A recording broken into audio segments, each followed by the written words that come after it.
Daniel West couldn't sleep and he couldn't go outside unless he felt like courting trouble.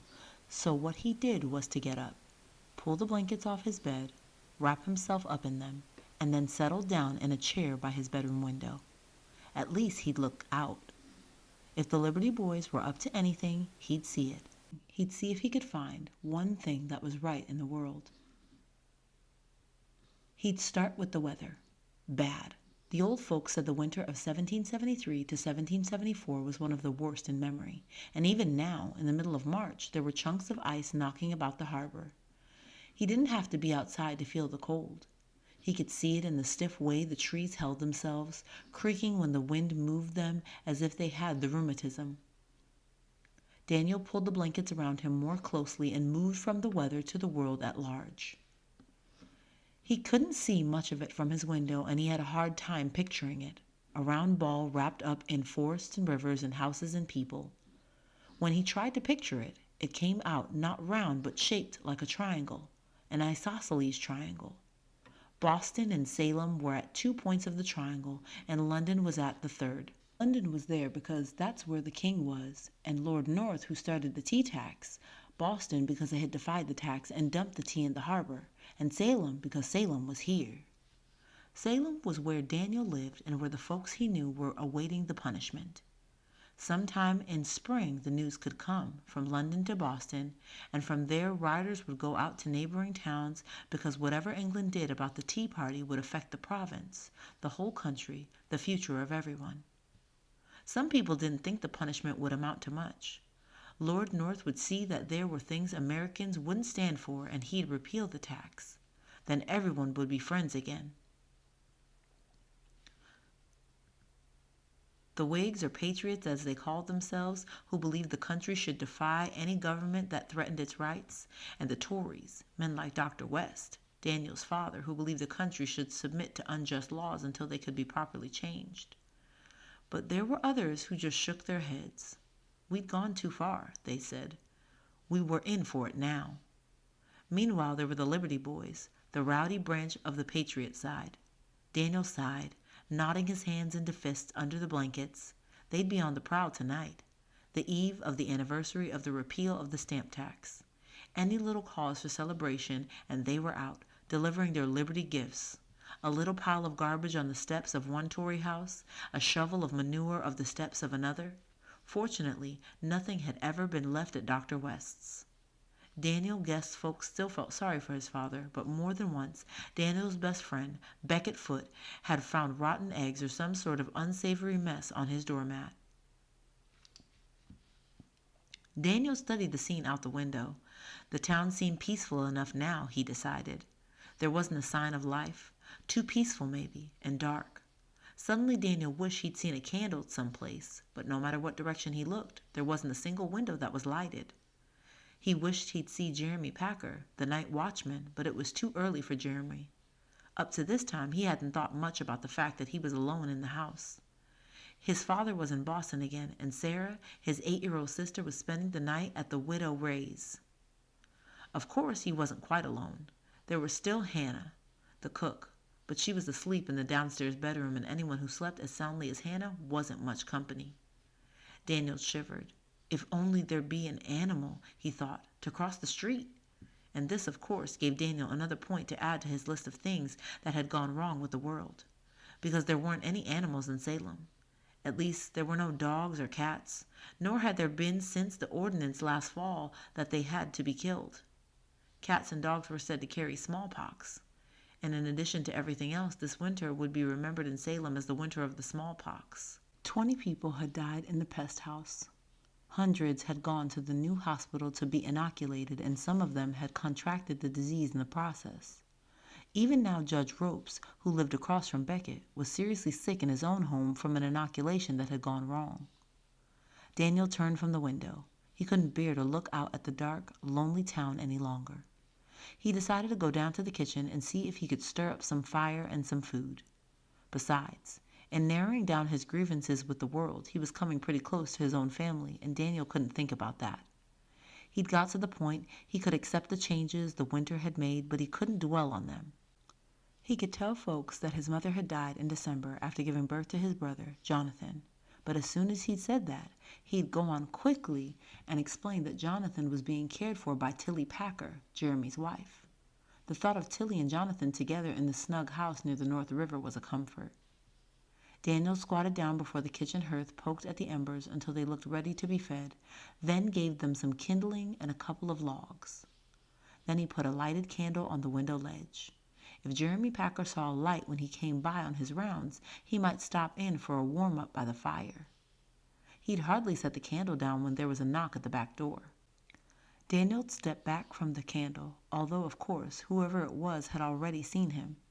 It was too late for callers, too early for Jeremy. The knock came again, an urgent knock followed by a laugh. Daniel backed up toward the fireplace and reached for the poker. Then a voice spoke in a muffled whisper as though someone were holding his mouth close to the door. "Open up," the voice said, "in the name of the law." There was another laugh. "In the name of the king, in the name of heaven, in the name of anything you will, only it's bitter cold out here, Daniel West." It was Beckett. Daniel grinned, put the poker back, and unlatched the door. "I thought it was one of our Liberty friends," he said as Beckett strode toward the fire, holding his hands out to the warmth. He had obviously been in bed because his clothes were put on carelessly, and under his greatcoat his shirt was unbuttoned askew. "What's the matter?" Daniel asked. Beckett tossed his hat on the rocker. "I didn't know if I'd arouse you or not," he said. "You put the candle up at the right moment." He paced in front of the fireplace, opening and closing his hands the way he did when he felt pressed. Then suddenly he jammed his hands into his pockets and faced Daniel. "Daniel," he said, "have you got any tea?" "Tea?" Beckett nodded, and then to make it worse, he added, "English tea." How long had it been since anyone had felt free to drink tea or had dared to drink it openly? Even Tories abstained as a peaceful way of protesting the tax. In addition, it was healthier. There had been a time when the Committee of Inspection searched a house if they expected tea was in it. Some tea had been smuggled in from Holland, but it didn't taste the same and people were expected to do without. But English tea? "Well, do you or don't you?" Beckett snapped. "My mother said if anyone had tea, it would be Dr. West. He might have held some back," she said, "so he could give it to folks who were sick. Is your father home?" "No."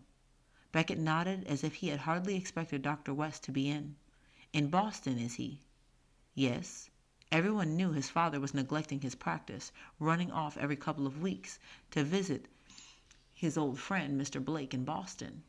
Running away from his grief, folks said, running away from his memories and responsibilities, and it was time he settled down. "Well, then, would you know," Beckett insisted, "is there any tea in the house?" "I never knew my father to take tea on a sick call." Daniel sat down on a stool. "What is it, Beckett?" he asked. "Sit down and tell me. Who wants tea?" "Judge Ropes." Beckett flung himself down on the hearth step. "He's real sick, Daniel. Real sick. Says the only thing he wants is a cup of English tea. Miranda called up to my mother." Miranda was Judge Rope's cook, a woman who had been with the family ever since the judge and his wife had been married.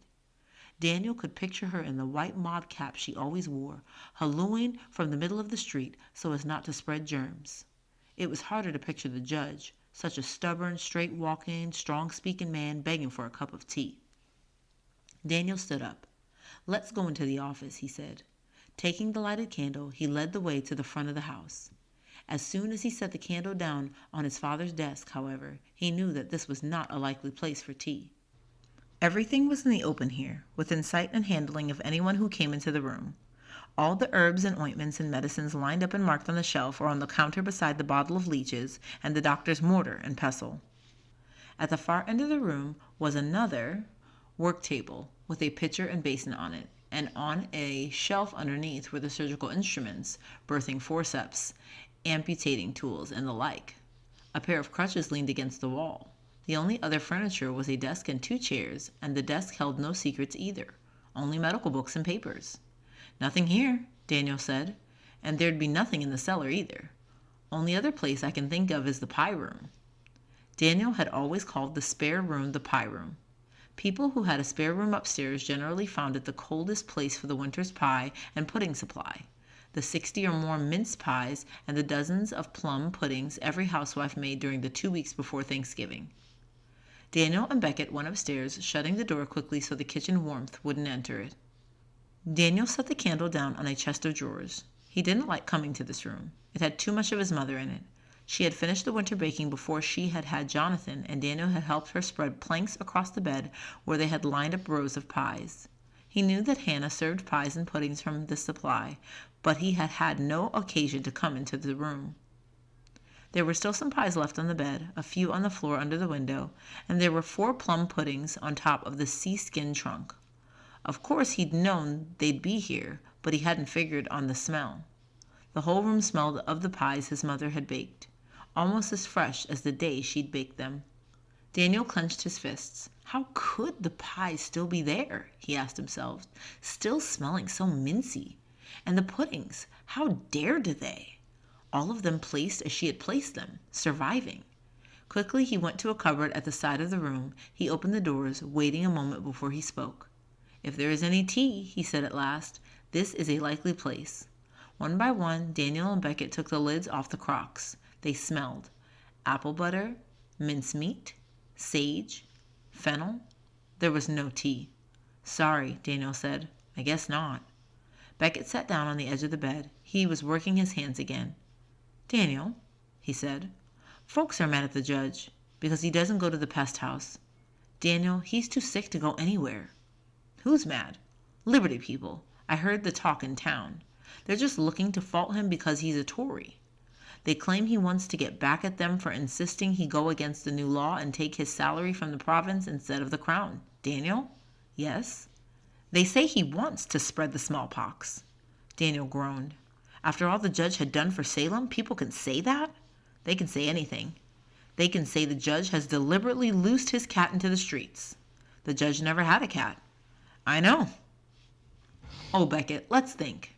Daniel cast about in his mind for friends who might have hidden some tea. Someone they could go to at this time of night. "What about that trunk?" Beckett asked, pointing to the wall. "Any hope of some being hidden there?" Daniel held out no hope, but he moved the 4 plum puddings that were on the lid and he opened it. Just as he thought, the trunk was filled with folded materials, lengths of dress goods, summer quilts, extra sheets, shirting. Daniel thrust his hand down one side and struck something hard. He pushed aside the cloth and pulled out a large tin box. There was no marking on it. He pried off the lid and smiled at Beckett. There was no mistaking the odor of tea. They held the tin up to their noses and breathed deeply. "Ah," Beckett sighed, "I'd forgotten." He took another deep breath. "Do you suppose, Daniel, sometime—" He didn't need to finish the sentence. Daniel grinned. "Maybe," he said, "sometime." While Beckett was sniffing, Daniel found an empty jar and filled it from the tin. "You know, Beckett," he said, "I'm glad of one thing. Folks can't visit a person with smallpox. No one can tell Judge Ropes what's being said about him. At least while he's sick, he won't know." The 2 boys went out of the room, but at the door to his bedroom, Daniel stopped. "You wait for me in the kitchen," he said. "I'm going to put on my clothes and come along." There wasn't apt to be real danger, Daniel told himself, shivering in the cold room as he got dressed. The Liberty boys had done some pretty ornery things, but so far nothing that would actually hurt a person. Still, he and Beckett would be no match for them, and when they went out, it would be best not to meet anyone.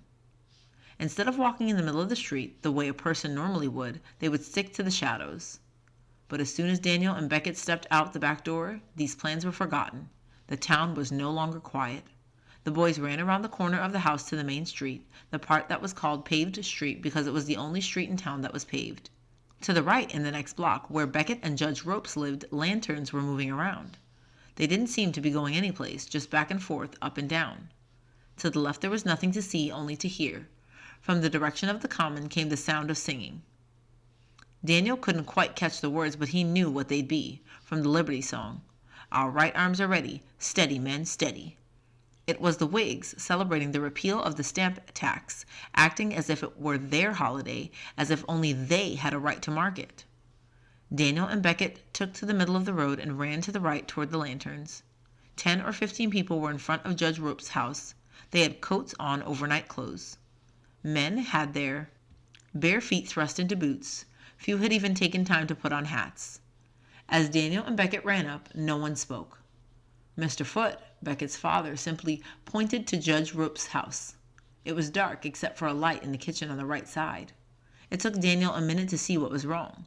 Then he drew in his breath. Every window in the front of Judge Rope's house was broken. Mr. Foote stepped closer and held up his lantern. Glass was strewn all over the lawn. Along with the glass were rocks and bricks. The rest, Daniel figured, were in the house. Mr. Foote tried to describe what had happened, but all that came out was how quick it had been. A gang evidently had crept up quietly, let loose all at once with the bricks and rocks they had come armed with, and by the time the neighbors were outside, they'd pounded off. It had all taken place, Daniel guessed, while he and Beckett were in the pie room. "Didn't anyone go after them?" Daniel cried. Mr. Foote nodded. "Yes, Nathaniel, the judge's son, and some others, but they won't find them. By now they're all part of the big crowd celebrating on the common." Daniel looked around at the people standing on the street, neighbors, Whigs and Tories together, helpless, angry. Some of the women were crying. The men were pacing, talking in short, shocked sentences. Beckett stepped near the house. "Miranda!" he called. His voice didn't come out very loud, but even so Daniel winced. It was as if the night itself had somehow been hurt, and any sound, no matter what kind, was more than it could stand. Beckett waited a moment, then called louder, "Miranda! Come on out here. Daniel West has something for the judge." Slowly the kitchen door opened. At first there was just a square of light on the steps. Then Miranda stepped out into the light, holding a lantern over her head and squinting nearsightedly at the street. Like everyone else, her clothes were in disarray and she wasn't wearing her mob cap. Her shoulders sagging, she obviously didn't know or care that under the lantern folks could see that she was all but bald. "They've gone, Miranda," Beckett said gently. "It's all right. We're all friends here." Daniel set the jar down in the middle of the street, then everyone backed up while Miranda walked slowly out from the house. It was the only way a person could send something into a smallpox house without spreading the disease. The line of onlookers, backed up as far as they could, stood quietly and respectfully as Miranda approached the jar. As she bent down, Mrs. Foote spoke. "Tell the judge, Miranda, that the damage was done by a few ruffians. Tell him the town loves him." Miranda straightened up. "I did tell him that, Mrs. Foote." "What did he say?" "He didn't say anything. His heart is broken." Miranda made her way back to the house. No one moved until the kitchen door closed. Then Captain Pickering spoke. He was one of the town's leading Whigs and a good friend of the judge. "What was in that jar?" he asked. Daniel was standing on the edge of the group. He whirled around. "Tea!" he shouted. "It was a blasted jar of English tea." He shoved his hands into his pockets of his great coat and turned toward town. He wasn't going home. He was going to find Jeremy Packer.